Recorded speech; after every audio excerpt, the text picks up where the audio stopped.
kepada Tuhan, bersyukur kepada Allah untuk semua kebaikan, kemurahan, dan cintanya. Kita percaya Tuhan mengasihi bersama dan tidak pernah meninggalkan kita. Tuhan hebat, dahsyat, heran, dan luar biasa bagi kita anak-anaknya. Kembali bersama dengan saya, Pendeta Dr. Hannes Ditya, dalam program Berministri. Kita akan mendengarkan firman Allah yang sejuk, yang tentunya akan membuat kita semakin bertumbuh, berakar, dan berbuah dalam Kristus Yesus Tuhan kita. Dengan perkembangan teknologi yang luar biasa, saudara-saudara, bisa dikatakan segala sesuatu ada di Google. Sehingga setiap orang ada kecenderungan untuk lebih mengandalkan pikiran atau logika dengan meminta informasi atau mencari informasi dari Google. Pertanyaannya adalah, apakah Google menjadi segala-galanya sehingga seseorang harus mengabaikan sesuatu yang sangat penting di dalam dirinya yang disebut dengan Roh Kudus? Saya kira tidak demikian. Kita sebagai orang percaya tidak boleh meninggalkan pribadi ilahi atau kuasa ilahi yang disebut dengan Roh Kudus. Sekalipun ada banyak alat bantu di zaman now ini untuk mendapatkan informasi sehingga kita bisa melakukannya agar kita bisa tetap survive atau bertahan hidup. Umat Allah yang diberkati Tuhan, penting sekali untuk hari ini kita memperhatikan yang namanya abundant truth get plucked. Kebenaran yang ditinggalkan, yaitu Roh Kudus. Mari kita lihat apa yang dikatakan dalam Kisah Rasul 1 ayat 4 sampai dengan ayat 8. Firman Tuhan berkata demikian. Pada suatu hari ketika ia makan bersama-sama dengan mereka, ia melarang mereka meninggalkan Yerusalem dan menyuruh mereka tinggal di situ menantikan janji Bapa yang demikian katanya. Telah kamu dengar daripadaku, sebab Yohanes membaptis dengan air, tetapi tidak lama lagi kamu akan dibaptis dengan Roh Kudus. Maka bertanyalah mereka yang berkumpul di situ, Tuhan, maukah engkau pada masa ini memulihkan kerajaan bagi Israel? Jawabnya, engkau tidak perlu mengetahui masa dan waktu yang ditetapkan Bapa sendiri menurut kuasanya. Tetapi kamu akan menerima kuasa kalau Roh Kudus turun ke atas kamu, dan kamu akan menjadi saksiku di Yerusalem dan di seluruh Yudea dan Samaria dan sampai ke ujung bumi. Abundant truth get plucked. Kebenaran yang ditinggalkan. Terkait dengan Roh Kudus ini, kebenaran apa yang ditinggalkan oleh beberapa orang tertentu? Pertama, Roh Kudus menuntun dengan komando yang jelas. Ini tidak boleh ditinggalkan. Kisah Rasul 1 ayat 4 berkata, pada suatu hari ketika ia makan bersama-sama dengan mereka, ia melarang mereka meninggalkan Yerusalem dan menyuruh mereka tinggal di situ menantikan janji Bapa yang demikian katanya, telah kamu dengar daripadaku. Umat Allah yang diberkati Tuhan, Roh Kudus yang menuntun dengan komando yang jelas dinyatakan dalam Lukas 24 ayat 49, diulang kembali, yakni menunggu janji Bapa sebagaimana dinyatakan dalam Kisah Rasul 1 ayat 4. Mengapa? Karena pelayanan para rasul akan merupakan karya Roh Kudus. Mereka harus menunggu di Yerusalem hingga janji tentang kedatangan Roh Kudus yang dijanjikan oleh Bapa itu dalam perjanjian lama dan ditegaskan oleh Yesus Kristus lagi digenapi. Kata yang diterjemahkan dengan makan bersama-sama artinya dapat diterjemahkan berkumpul bersama atau tinggal bersama dengan. Jadi murid-murid bersama-sama dengan Yesus pada waktu itu, dan Yesus memberikan komando yang jelas bahwa Roh Kudus akan diberikan kepada mereka. Itu hal yang paling penting. Nah, kita harus mendengar suara Roh Kudus yang menuntun dengan komando yang jelas. Apa itu? Hidup kita harus menjadi baik. Itu komando yang jelas dari Roh Kudus untuk kita, yang kadang-kala diabaikan oleh beberapa orang tertentu. 2 Timotius 3 ayat 16, perhatikan sampai 17.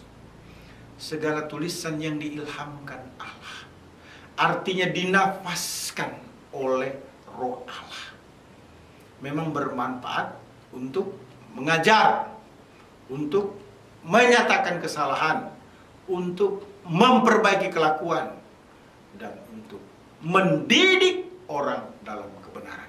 Perhatikan ayat 17. Dengan demikian tiap-tiap manusia kepunyaan Allah diperlengkapi untuk setiap perbuatan baik. Jadi perbuatan baik dipastikan terlihat dalam kehidupan kita, dan itu merupakan komando yang jelas untuk kita oleh Roh Kudus. Hal yang kedua terkait dengan kebenaran yang ditinggalkan, yaitu Roh Kudus. Roh Kudus merupakan pribadi ilahi yang berwibawa. Ini juga ditinggalkan. Tapi kita sebagai anak-anaknya saat ini tidak melakukan itu. Kita percaya bahwa Roh Kudus adalah pribadi ilahi. Allah itu sendiri yang memiliki kewibawaan. Perhatikan Kisah Rasul 1 ayat 5 sampai dengan ayat yang ke-7. Sebab Yohanes membaptis dengan air, tetapi tidak lama lagi kamu akan dibaptis dengan Roh Kudus.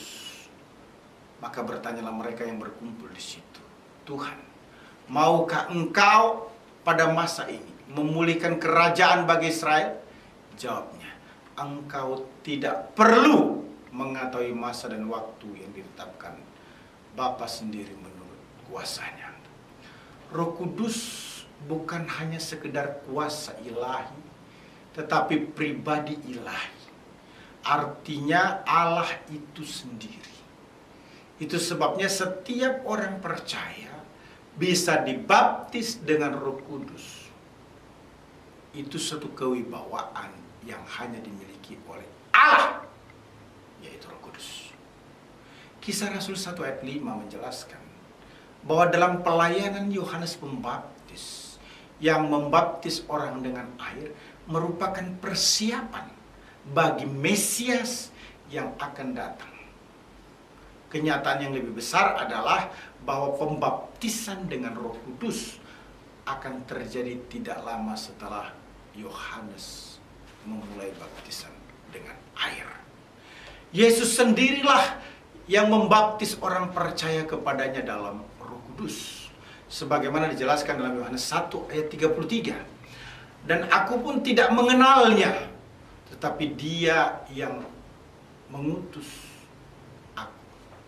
untuk membaptis dengan air telah berfirman kepadaku, jikalau engkau melihat Roh itu turun ke atas seseorang dan tinggal di atasnya, dialah yang akan membaptis dengan Roh Kudus. Baptisan Roh Kudus memposisikan setiap orang percaya menjadi anggota tubuh Kristus, di mana Kristus menjadi kepala atau pemimpin utama, menjadi pengendali dari tubuh Kristus itu sendiri.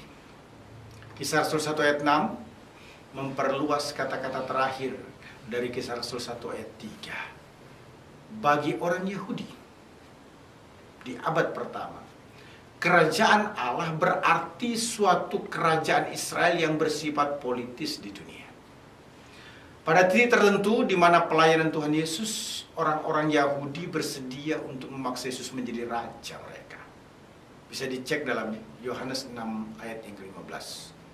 Sekalipun demikian, misi kerajaan Kristus bukan untuk mendatangkan kerajaan dengan kemegahan duniawi, tetapi dengan kuasa rohani. Ini merupakan pelajaran yang sulit bagi murid pada waktu itu untuk dipahami. Sepanjang 40 hari itu, salah satu pertanyaan utama mereka adalah, apakah Yesus akan segera mendirikan kerajaan yang duniawi itu melalui Israel? Dalam Kisah Rasul 1 ayat 7 menjelaskan bahwa Yesus menjawab bahwa jawaban atas pertanyaan murid-murid tidak perlu mereka pusingkan pada saat itu. Sebab masa dan waktu pemulihan bagi Israel ditetapkan oleh Bapa sendiri menurut kuasanya. Kita harus dipenuhi terus-menerus atau dikendalikan oleh Roh Kudus yang merupakan pribadi ilahi yang berwibawa itu. Efesus 1 ayat 18 berkata, dan janganlah kamu mabuk oleh anggur. Karena anggur menimbulkan hawa nafsu, tetapi hendaklah kamu penuh dengan roh. Kita tidak boleh mendukakan Roh Kudus yang penuh wibawa menjamin kepastian atau memeteraikan keselamatan kita. Sebagaimana Paulus berkata dalam Efesus 4 ayat 30. Dan janganlah kamu mendukakan Roh Kudus Allah yang telah memeteraikan kamu menjelang hari penyelamatan. Hal ketiga yang tidak kalah penting, yang perlu diperhatikan terkait dengan kebenaran yang ditinggalkan, yang tidak boleh kita lakukan, adalah Roh Kudus menggaransi kesaksian yang kristosentris. Kisah Rasul 1 ayat 8 berkata, tapi kamu akan menerima kuasa kalau Roh Kudus turun ke atas kamu, dan kamu akan menjadi saksiku di Yerusalem dan di seluruh Yudea dan Samaria dan sampai ke ujung bumi. Perhatikan baik-baik. Kisah Rasul 1 ayat 8 menjelaskan bahwa Roh Kudus akan datang dan murid-murid akan menerima kuasa adikudrati untuk menjadi saksi Kristus di seluruh dunia. Ini menarik, saudara-saudara. Karena kuasa atau dunamis ini bukanlah sekedar kekuatan atau kemampuan. Dunamis secara khusus menunjuk kepada kuasa yang bekerja dan yang bertindak. Artinya Roh Kudus menekankan tentang kuasa, termasuk kuasa mengusir roh jahat dan urapan untuk menyembuhkan orang sakit sebagai tanda pemberitaan penguatan terhadap kerajaan Allah. Dengan kuasa Roh Kudus kita hidup hanya bagi Kristus. Filipi 1 ayat 21 berkata, karena bagiku hidup adalah Kristus dan mati adalah keuntungan. Dengan kuasa Roh Kudus kita harus hidup hanya dengan menampilkan atau kesaksian hidup kita berfokus pada Kristus. Galatia 2 ayat 20 berkata, namun aku hidup tetapi bukan aku lagi sendiri yang hidup, melainkan Kristus yang ada di dalam aku. Dan hidupku yang kuhidupi sekarang di dalam daging adalah hidup oleh iman dalam anak Allah yang telah mengasihi aku dan yang telah menyerahkan dirinya untuk aku. Dengan kuasa Roh Kudus kita harus menjadi pemberita atau pesaksi Kristus yang adalah Tuhan. 2 Korintus 4 ayat 5 berkata, sebab bukan diri kami yang kami beritakan, tetapi Yesus Kristus sebagai Tuhan dan diri kami sebagai hamba-Mu karena kehendak Kristus. Abundant truth, geplak, kebenaran yang ditinggalkan, yaitu Roh Kudus. Ada setidaknya 3 yang perlu kita perhatikan untuk tidak boleh kita tinggalkan, menjadi warning bagi kita. Pertama, Roh Kudus menuntun dengan komando yang jelas. Kedua, Roh Kudus merupakan pribadi ilahi yang berwibawa. Ketiga, Roh Kudus menggaransi kesaksian yang Kristus. Haleluya. Tuhan Yesus memberkati. Allah sanggup melakukan segala perkara, dulu, sekarang, dan selamanya. Kuasanya